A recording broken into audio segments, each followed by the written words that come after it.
Welcome to Mining Over Canada. Join the Canadian Securities Exchange and our partners in a first-hand look into our country's vast mining landscape. Hi, it's Phillip Shum. I'm the Listings Development Director here with the CSE in Toronto, Canada. I am here today and very excited to talk with Julie Abouchar, who is with Willms and Shier, which are environmental lawyers headquartered here in Toronto, with offices in Ottawa, Calgary, and Yellowknife. Welcome, Julie. Thank you, Phil. Today we're going to talk about, because this is Mining Over Canada, a Mining Over Canada special. Obviously, we want to be able to talk about different types of interesting topics. Today we are talking about CSR, corporate social responsibility, and indigenous rights. So do us a favor and maybe walk us through a bit about yourself and tell us why your talk is the most important talk that is here. Okay, Phil. Well, I think this is the most important talk because major projects really can't go ahead in Canada these days unless they have good, positive relations with Indigenous people. Okay, and so maybe walk us through a bit about what you do as an environmental lawyer, and then more importantly, like why is it important? Sure. I'm an environmental lawyer certified by the Law Society of Ontario, but I'm also I'm certified as an expert in both environmental law and Indigenous rights, governance, and corporate legal issues. So I work right at the intersection of these two areas. At the risk of oversimplifying what I do, the starting point for my work is the 1982 amendment of the Canadian Constitution. In 1982, they added Section 35, which recognizes and affirms Aboriginal and treaty rights of Indigenous people. Over the decades following 1982, Canadian courts have considered what Section 35 means in practice. It's all very well to have this recognition, but what does it mean on your day-to-day work? So the Supreme Court of Canada developed a legal obligation through a series of cases, and the obligation is called the duty to consult. And the significance of the duty to consult is that every time the government issues a permit or is considering issuing a permit, say for mining or mineral exploration projects, and the project is on Indigenous people's traditional territory, and if there's a potential for it to impact Indigenous rights, the government must consult with the Indigenous people about the impacts on their rights and how to mitigate or accommodate for the impacts. Mm-hmm. And this really affects mining industry in Canada, as across Canada, nearly 1,200 Indigenous communities live near mines. The government is permitted to, and typically does, delegate the consultation procedures to the mining company seeking the permit. So it's very important for a mine in their early planning and planning and permitting stages of the project to engage with Indigenous people on whose territorial lands the project is operating or hopes to operate. Mm-hmm. So what type of agreement usually would come out of that? I mean, like when you have this duty to consult, first of all, walk us through that process. What does that look like? And maybe if you could address it from both sides, if you could. Right. So, I mean, what it looks like on the ground are discussions about the potential impact between the mining company or the exploration company and the Indigenous community. It's a series of meetings and conversations about the potential impact on the environment, on lands, on exercise of Indigenous rights, on the socioeconomic fabric of the community, on cultural and spiritual practices. All of that is considered. And sometimes it means that the company will have to support financially support that review. So provide funding for the Indigenous community to review reports, review the scientific technical reports, and understand what the impacts mean for them, and potentially do further studies themselves to look at how their land is being used and what the impacts could be. But it doesn't stop at the assessment. Mining companies also then, together with the communities, would assess how these impacts can be lessened or accommodated for. And so through the discussion, you asked about both sides. It's really a conversation together. The mining company and the Indigenous community are seeking to learn about each other and learn about how, whether there are, every situation is different. Every mining company or exploration company has a different project and a different financial situation. And every First Nation or Indigenous community has different goals and aspirations. And it's really a conversation to understand each other's interests and concerns, and how, what a successful mine could look like to both of them. So it's a lot of discussions, it's a lot of listening to each other, and then together identifying how to lessen impacts of the mine and how to benefit the Indigenous people. And then once you have the discussions, all of this is written into an agreement. And so this is where I come in. The agreements are commonly called impact benefit agreements, but they have other names like community or participation agreements. And they've become best practice throughout Canada. And although they're only legally required for projects in the Northwest Territories and Nunavut. Okay, this facet of Northwest Territories, so it's legally required because it's embedded within the Constitution, or is it more of a provincial mandate?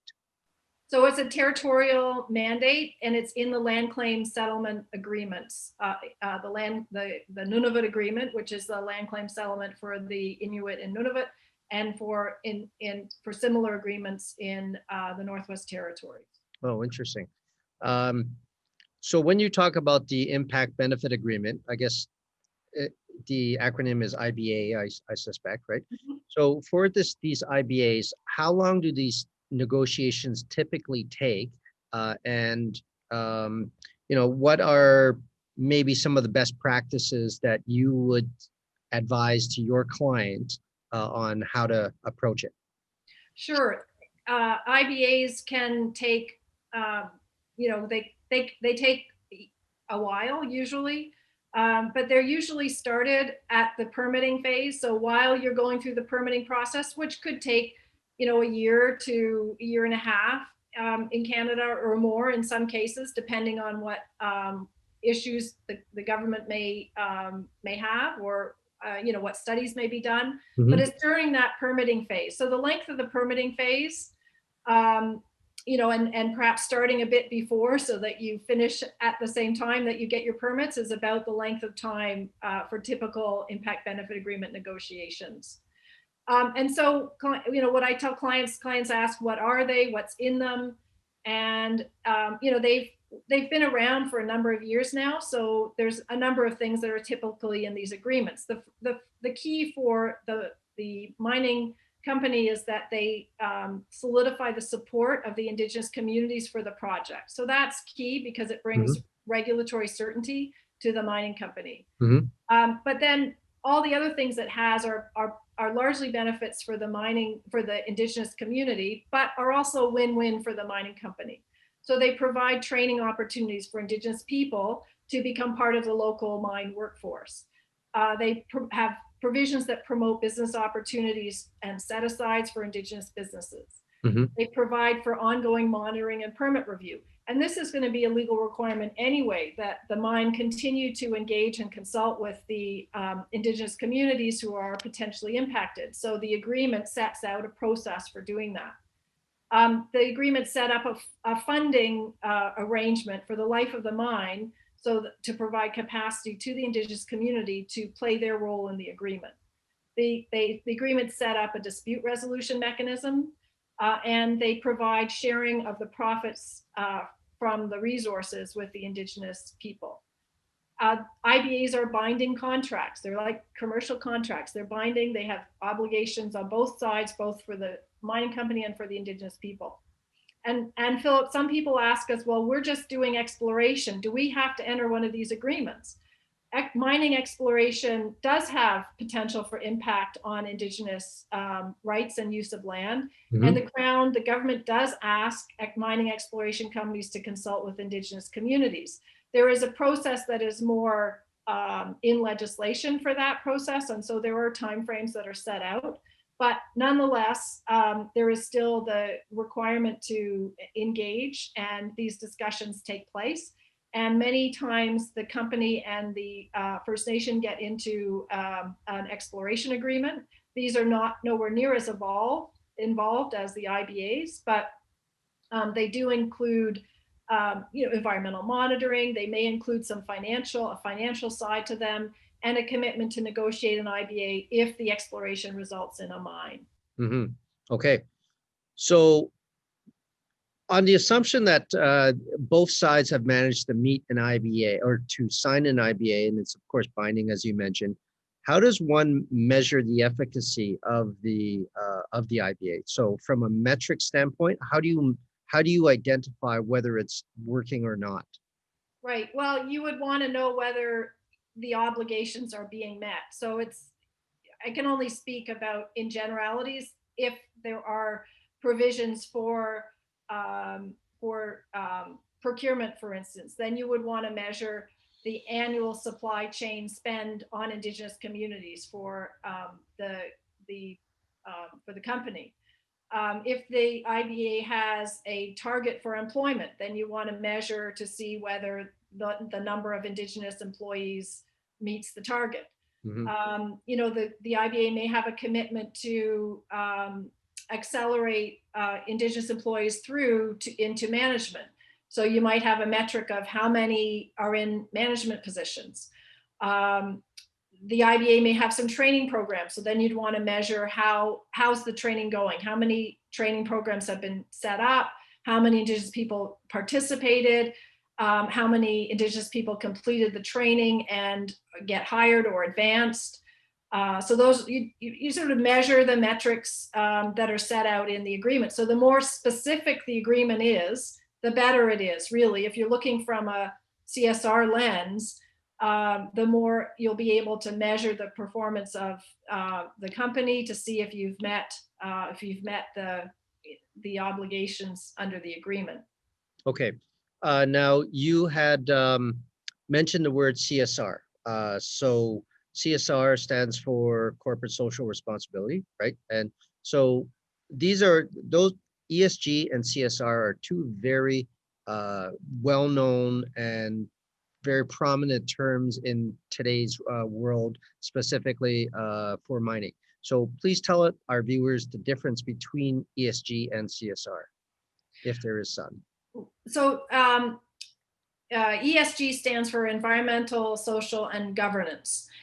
And my understanding is that ESG is more focused on having metrics and criteria to assess a company's performance, whereas CSR is more of an aspirational approach.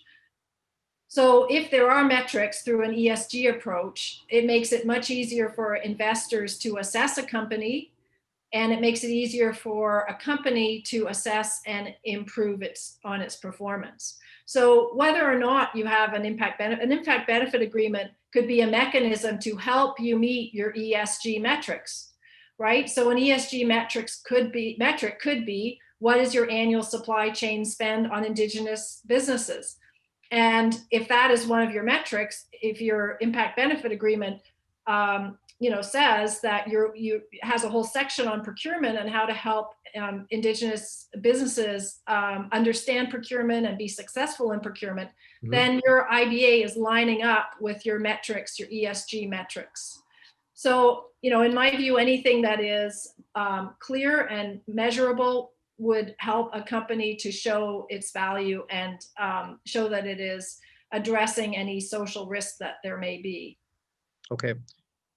So you, and I understand you've worked with on multiple IBAs in the past. So tell our viewers about where you think most mining companies usually get tripped up with the IBA, or either before the IBA is signed or after the IBA is actually, as it's getting rolled out, type of thing. Right.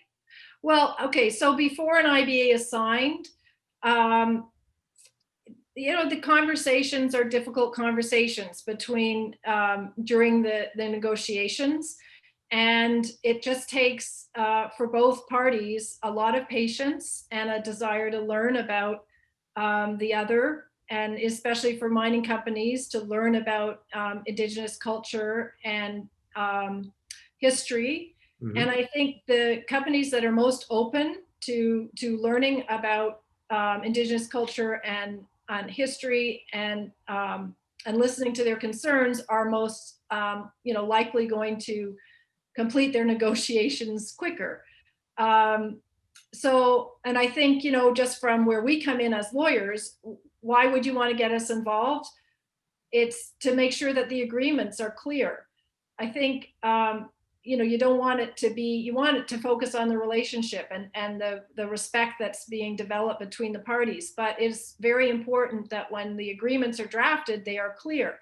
We have seen agreements that have been drafted, and then we come in, in the implementation phase, and the agreement may be unclear. Mm-hmm. There may not be a dispute settlement mechanism.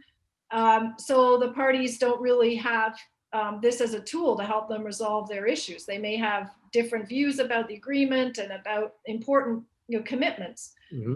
So clarity of the agreement, and also a simpler agreement. There are certain things that you need to have, but I think you don't want it to be put in a drawer and forgotten about. You want it to be something that everybody is proud of and is working towards implementing. Yeah, and I suspect that the best mining companies have this, for the most part, embedded into the senior management viewpoints, and I suspect right at the very board level. Right, and as an investor, if you were concerned about social risk, there's a few questions that I would ask, and they really go to the question of, is this a corporate board level commitment to learning about Indigenous rights and to continuing improving relations? And so there, you would look to see whether the company has a board committee that's focused on social performance, mm-hmm. and in particular on a company's performance on Indigenous employment and supply chain economics. Does the company have a board member who is experienced and has a positive social performance track record, who has worked with Indigenous people before? Does the company have an Indigenous person on its board? Mm-hmm. And finally, one of the key things to look for is whether is the company working with an independent external body to advise or evaluate their social performance.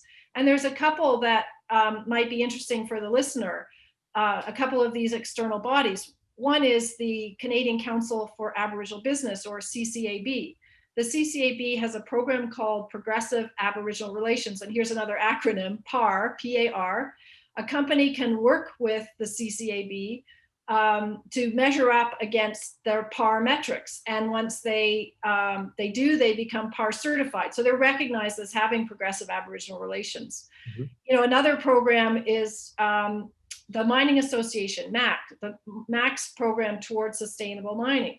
And this is a tool that has a specific social indicators in its Indigenous and community relations protocol. That protocol encourages mining companies to work with Indigenous communities to jointly develop, track, and review metrics. So there is that feedback loop of setting your metrics and then assessing to see how you're doing. And I mean, interesting about that towards sustainable mining program is that it encourages mining companies to obtain free, prior, and informed consent from potentially impacted Indigenous people for any new project expansion. And this free, prior, informed consent is a big issue. It's a big thing people talk about, Indigenous people are really interested in. because it comes from an international document, the UN Declaration on the Rights of Indigenous People. And and this is not, this is a document that Canada is behind, and Canada has said they will implement, and BC is starting to implement it, but it's not law in Ontario, the UN Declaration for Indigenous People, or free, prior, informed consent. But so this is where CSR comes in. This is where, you know, the legal requirements and corporate social responsibility, or ESG, can come in, even if it's not yet law, but it is something that Indigenous people are asking for. And so the MAC towards sustainable mining does incorporate it and does encourage it as best practices for the mines. Okay. So you've talked a lot about IBAs, and you've talked about Indigenous rights and stuff like this, but ultimately when it comes down to it, like, a mining company has to want to engage in this. So tell us why a mining company should engage in it. Well, like, what are some of the pros and cons attached with, you know, doing this? Right. Well, I said off the top that, you know, projects just don't really go ahead, don't get their permitting unless they have Indigenous support in Canada. And, you know, what can happen is, you know, if the mining company is not consulting and engaging with Indigenous people, their permit may be delayed or not be granted. And this costs the bottom line considerably. One exploration company in Ontario that did not engage with Indigenous people expected the Crown to do it, and the Crown didn't do it either, because they were looking to the company to do it. Suffered $100 million of additional project costs. Wow. Right. So I mean, quite the overrun. Right, exactly. No one wants to, you know, report to the board about that. Well, and obviously that's going to affect investors as well. So with overruns, you know, like you're either going to need to spend revenue that could have actually gone back to the investors in some sort of dividend, or in terms of retained earnings. But ultimately, it's not a good thing to be doing. Well, in fact, we've seen investors who look for agreements. They want to know, does the company have agreements with Indigenous communities? And those are what we're talking about, the impact benefit agreements, exploration agreements, because they give the investor the comfort that there's some regulatory certainty, there is some measure of support. And while there's always bumps on the road, and there's, you know, going to be further challenges to implement the agreements, at least they're starting from a point where the company has got the support or the consent of the Indigenous communities to get started. Okay, and so Willms and Shier, talk to us a bit about the firm. How large is the firm, and how long has it been around? So we have 18 lawyers, and we've been around for 40 years. We've been around since the Environmental Protection Act was introduced in Ontario. It was started by two lawyers, John Willms and Donna Shier. Donna is still practicing environmental law at the firm, one of the partners. And we, you know, all of our lawyers have scientific backgrounds. We find that having a science background helps us to help our clients. So for instance, I went to the University of Waterloo, and I have a geology degree. And so that helps. That's great. Me. Yeah, it helps me, and I enjoy it. It allows me to stay a little bit current with the field, and still working in it to some extent. And how did you get into environmental law? Like, what was your bright light decision on why you wanted to get into it? Well, it goes back actually to when I was in high school. And one of the students in my class did a presentation on Lake Erie, and talked about the problem of algal blooms in Lake Erie. And at the time, it was, I mean, we have other problems now in the Great Lakes, but at the time it was identified as phosphates in detergents. And so while Lake Erie in the 70s was declared dead, with scientific work to identify that phosphates were the cause, and then with binational cooperation between all the states bordering the Great Lakes and Ontario and Quebec, they managed to introduce policy and laws to ban phosphates.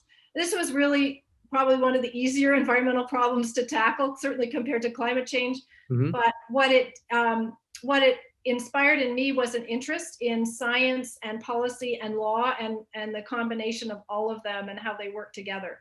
So I started, I started at Waterloo with the geology degree, and then I graduated actually into a recession. So jobs weren't that plentiful, as what happens in a cyclical industry.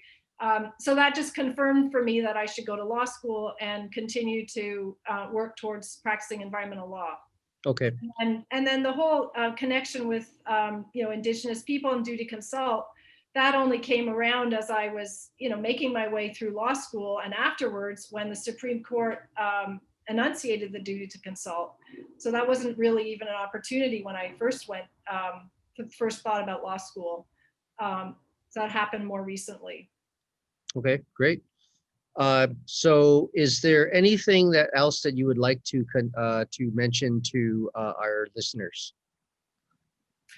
Well, I think it's very fulfilling, and companies and First Nations who have good relations really get a lot out of it, and it's worth the effort, and to learn about different cultures and work towards having a good relationship. It's good for the bottom line. It's good for your for your corporate morale, and just having good relations with your neighbors, really. So it's rewarding, if not a difficult task at times, for sure. Oh, I'd agree. It's 100% rewarding.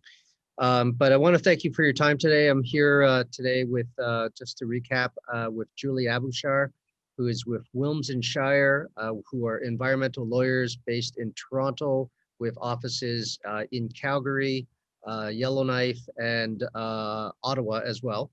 And what is the company website address? Willmsshire.com. Willmshires.com. Okay.